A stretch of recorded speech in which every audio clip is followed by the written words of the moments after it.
Sejarah penuh dengan misteri dan teka-teki yang menunggu untuk dipecahkan. Para arkeolog dan sejarawan terus mencari petunjuk di masa lalu melalui penemuan situs dan artefak bersejarah.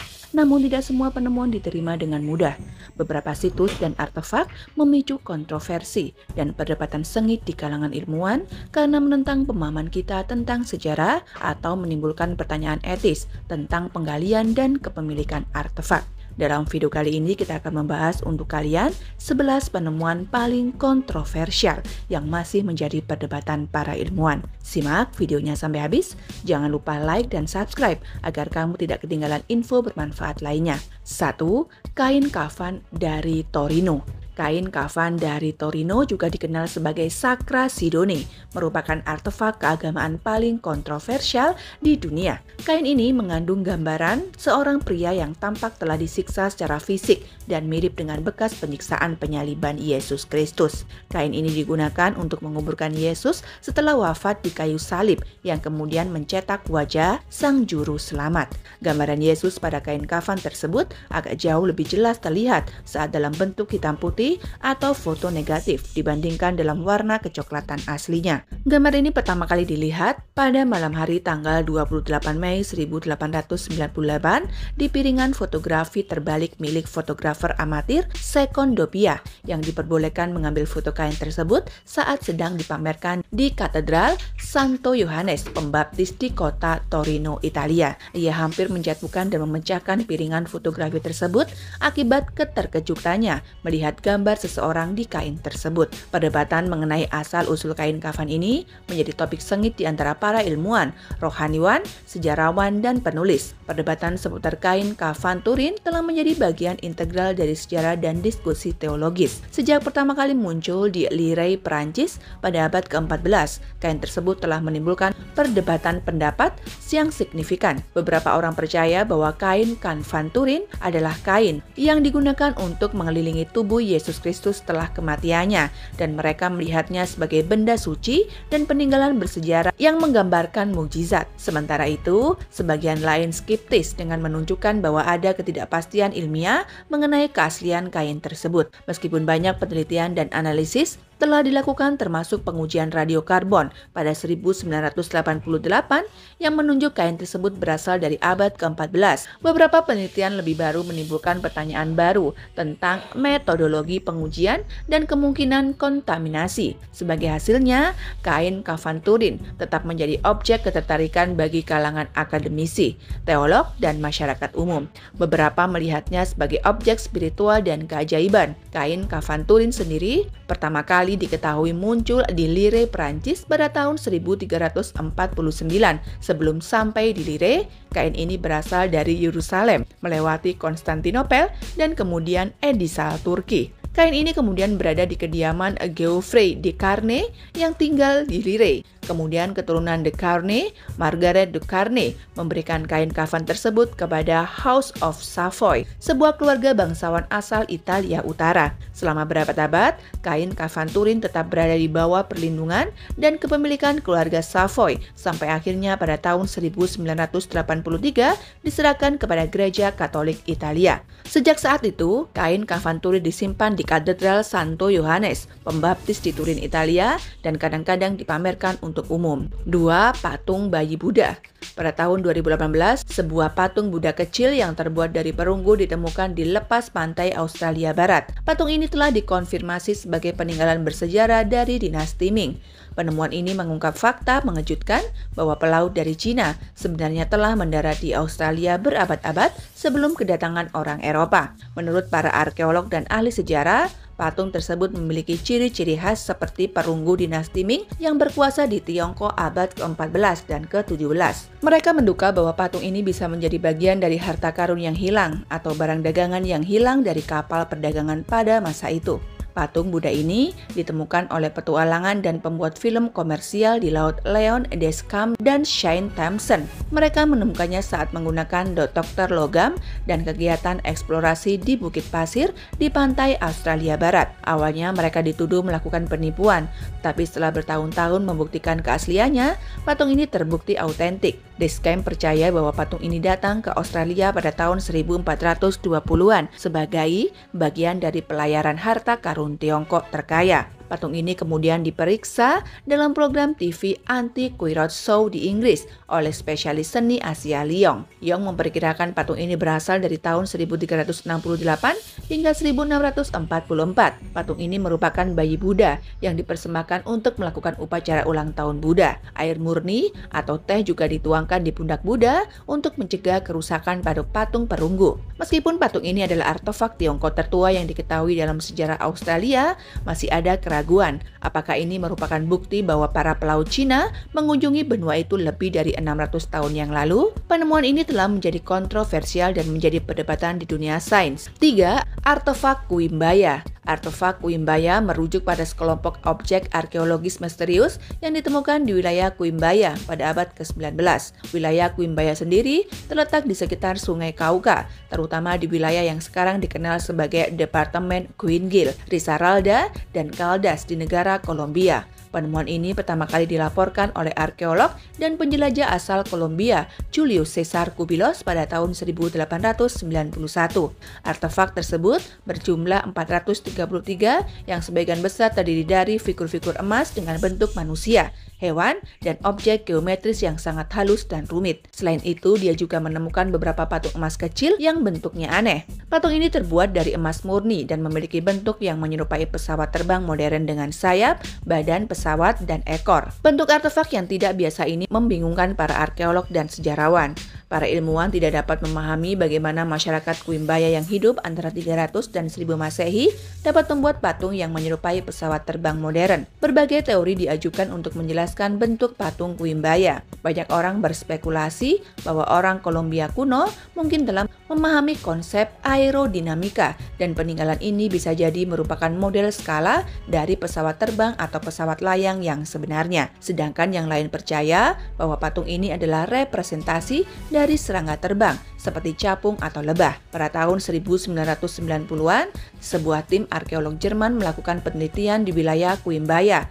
Mereka menemukan lebih banyak patung emas dengan bentuknya yang sama, serta beberapa artefak lain yang menunjukkan bahwa masyarakat Kuimbaya memiliki pengetahuan tentang penerbangan. Lalu yang keempat ada spons laut. Hewan pertama di muka bumi, spons laut atau lebih dikenal dengan nama ilmiahnya Porifera, adalah salah satu hewan tertua yang dikenal di bumi. Mereka adalah hewan primitif yang ditemukan dalam bentuk fosil sejak lebih dari 600 juta tahun yang lalu, jauh lebih awal daripada hewan lain. Penelitian yang dipimpin oleh Dr. David Goltz dari Massachusetts Institute of Technology sangat mengejutkan karena menegaskan bahwa spons laut memainkan peran penting dalam sejarah evolusi kehidupan di bumi. Studi ini menemukan bahwa di dalam bebatuan yang berusia 640 juta tahun, molekul yang disebutkan dengan 24-IPC dapat ditemukan. Molekul ini merupakan versi modifikasi dari kolesterol, zat yang dikenal sebagai komponen utama dalam membran sel hewan. Temuan ini sangat mengejutkan karena menunjukkan keberadaan 24-IPC pada periode waktu yang sangat kuno, jauh sebelum periode ledakan Kambrium. Periode ledakan Kambrium yang terjadi sekitar 541 juta tahun yang lalu dikenal sebagai periode di mana keanekaragaman hayati di bumi meningkat secara dramatis dengan munculnya banyak jenis hewan yang beragam. Temuan ini menunjukkan bahwa molekul 24-IPC yang terkait dengan hewan seperti spons laut telah hadir jauh sebelum keberadaan banyak spesies hewan lainnya yang lebih kompleks. Penemuan molekul 24-IPC ini memicu perdebatan karena menunjukkan bahwa spons laut mungkin adalah hewan pertama yang muncul di bumi, bukan organisme lain seperti yang sebelumnya diduga. Namun meskipun kontroversial, penemuan spons laut sebagai hewan pertama yang hidup di bumi memberikan wawasan penting bagi para ilmuwan yang mempercayai teori evolusi tentang siklus terbentuknya kehidupan di planet bumi. Lalu yang kelima, gerbang para dewa. Gerbang para dewa yang juga dikenal sebagai Aramuru adalah struktur misterius yang terukir di permukaan batu besar di sisi Gunung Hufamarca, Peru Selatan. Aramuru ditemukan oleh seorang pemandu wisata lokal Jose Luis Delgado Mamani pada tahun 1996 di dekat Danau Titicaca, danau air tawar terbesar di Amerika Selatan. Aramumuru berdiri setinggi 7 meter dan lebar 7 meter dengan lekukan berbentuk pintu yang lebih kecil di tengahnya. Beberapa kepercayaan meyakini struktur ini merupakan portal atau gerbang menuju ke dunia lain atau pintu berkomunikasi dengan entitas spiritual atau bahkan melakukan perjalanan ke dimensi lain.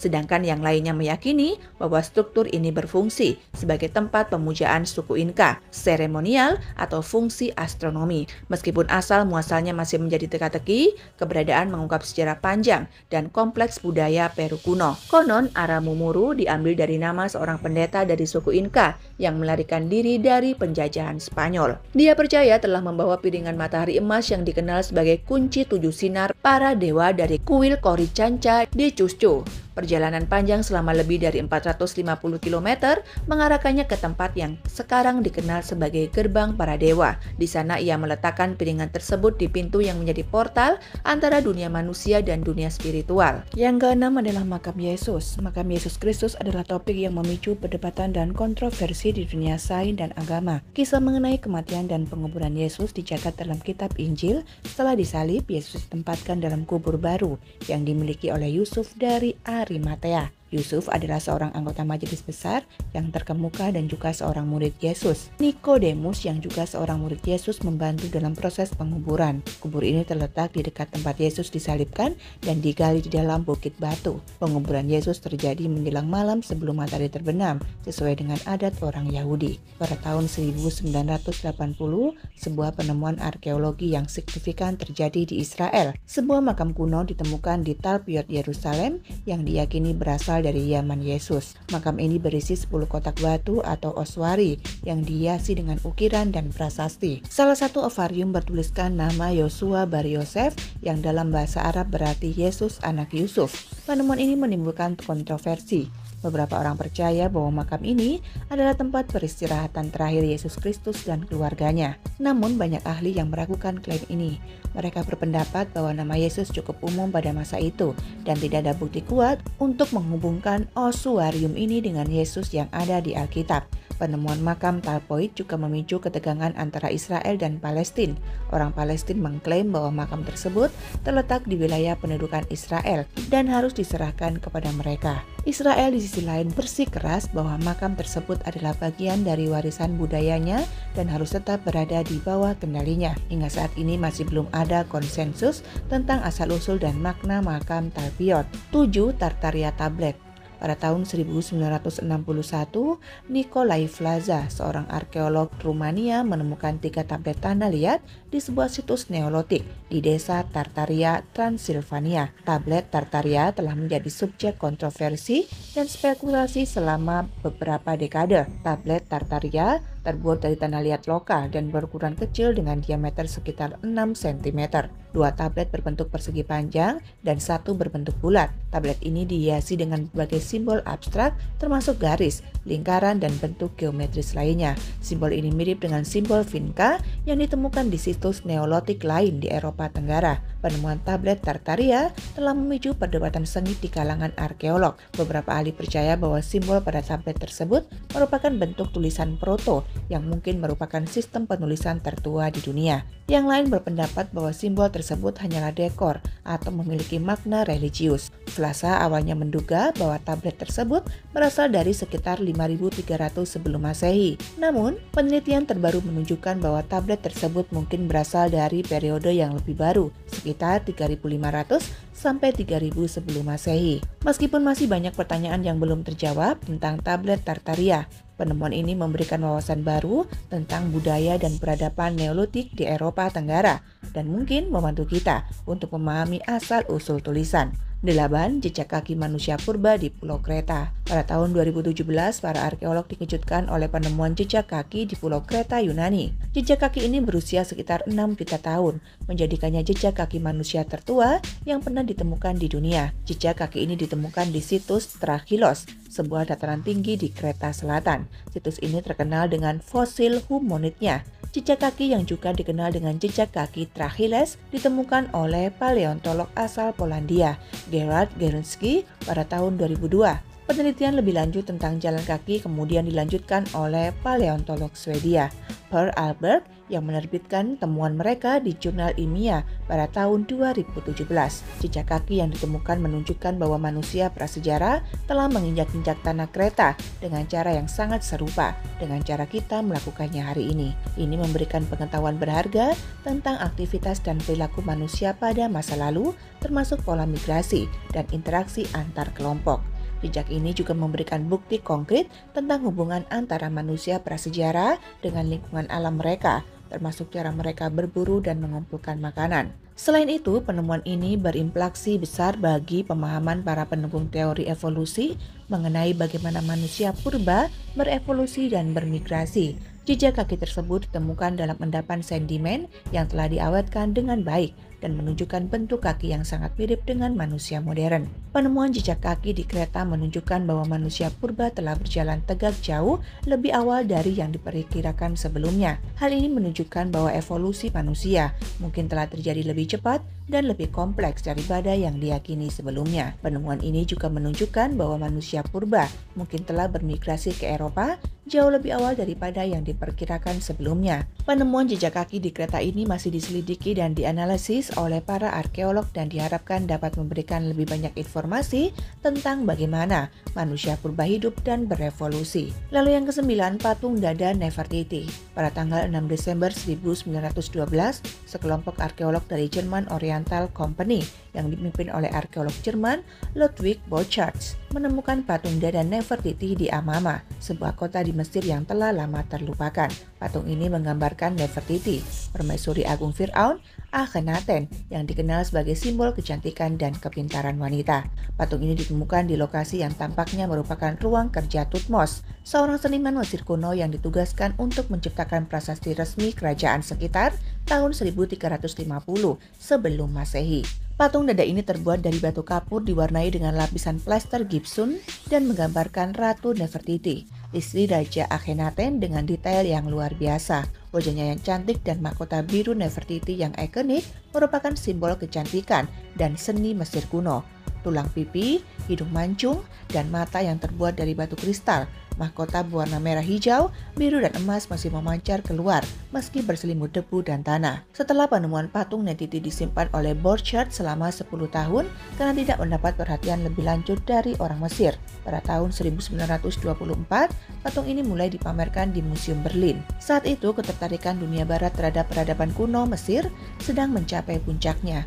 Meskipun patung ini menjadi ikon seni dan keindahan, kontroversi muncul terkait kepemilikannya. Mesir telah lama berusaha untuk mendapatkan kembali patung Nefertiti dari Jerman. Beberapa kalangan berpendapat bahwa patung ini seharusnya kembali ke tanah asalnya, sementara yang lain berpendapat bahwa patung ini telah menjadi bagian dari warisan budaya dunia. Ada juga perdebatan tentang apakah patung ini benar-benar menggambarkan Nefertiti. Beberapa ahli percaya bahwa ini adalah Nefertiti, sementara yang lain berpendapat bahwa patung ini mungkin menggambarkan ratu lain atau bahkan Thutmose sendiri. Lalu yang ke-10, kalender suku Maya.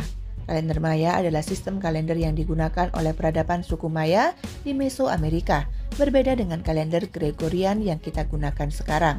Kalender suku Maya memiliki karakteristik unik dan kompleks. Kalender ini terdiri dari 260 hari dan setiap hari diberi nomor dan nama. Setelah 260 hari, siklus ini berulang. Kalender ini memiliki 365 hari dan mirip dengan kalender Gregorian, terdiri dari 18 bulan dengan 20 hari, masing-masing ditambah 5 hari tambahan di akhir tahun. Kalender ini digunakan untuk menghitung periode waktu yang lebih panjang menggunakan sistem bilangan desimal seperti 13.0000 untuk menandai titik awal. Penelitian menemukan bukti bahwa penggunaan kalender suku Maya telah ada sejak 2200 tahun yang lalu. Dua potong dinding kuno di reruntuhan Guatemala mengungkapkan fragmen dengan titik dan garis yang mewakili tanggal dari kalender 260 hari milik suku Maya. Penemuan ini kontroversial karena sebelumnya bukti penggunaan kalender Maya hanya ditemukan pada monumen batu yang berasal dari sekitar 100 sebelum Masehi. Temuan baru menunjukkan bahwa orang Maya telah menggunakan kalender lebih dari 1 abad sebelumnya. Pada 21 Desember 2012, banyak orang mengkaitkan kalender Maya dengan ramalan kiamat. Adalah ayat dari siklus besar yang mereka sebut sebagai Great Cycle.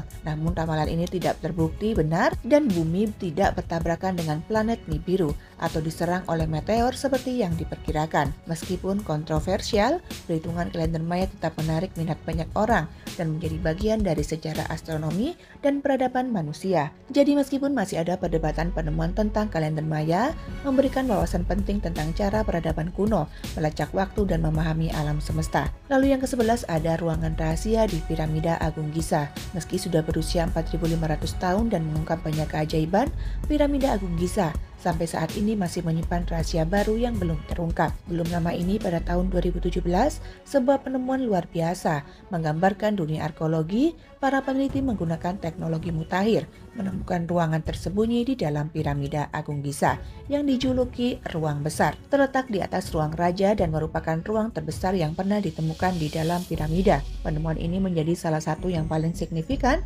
dalam sejarah eksplorasi Piramida Giza. Penemuan ini dilakukan oleh tim peneliti internasional yang dipimpin oleh Scan Pyramids, sebuah proyek yang menggunakan pemindahan muon untuk mempelajari struktur internal piramida. Muon adalah partikel subatomik yang dapat menembus batu dan dideteksi oleh sensor khusus. Dengan menggunakan teknologi ini, para peneliti dapat melihat ke dalam piramida tanpa harus melakukan penggalian apapun. Pemindahan muon menunjukkan adanya rongga besar di atas ruang raja. Ruang ini berukuran sekitar panjang 30 meter, lebar 20 meter, dan tinggi 9 meter. Ruang ini terbuat dari batu kapur yang memiliki struktur yang sama dengan ruang lain di dalam piramida. Ruang tersembunyi di dalam piramida Mesir telah menjadi topik yang menarik dan kontroversial dalam dunia arkeologi. Mustafa Waziri, Kepala Dewan Purbakala tertinggi Mesir, memang berpendapat bahwa koridor yang baru ditemukan di Piramida Giza kemungkinan membantu mendistribusikan beban dalam struktur besar tersebut. Bagaimanapun, piramida ini dibuat dari 2,3 juta balok batu yang masing-masing beratnya rata-rata lebih dari 2 ton. Selain pendapat Waziri,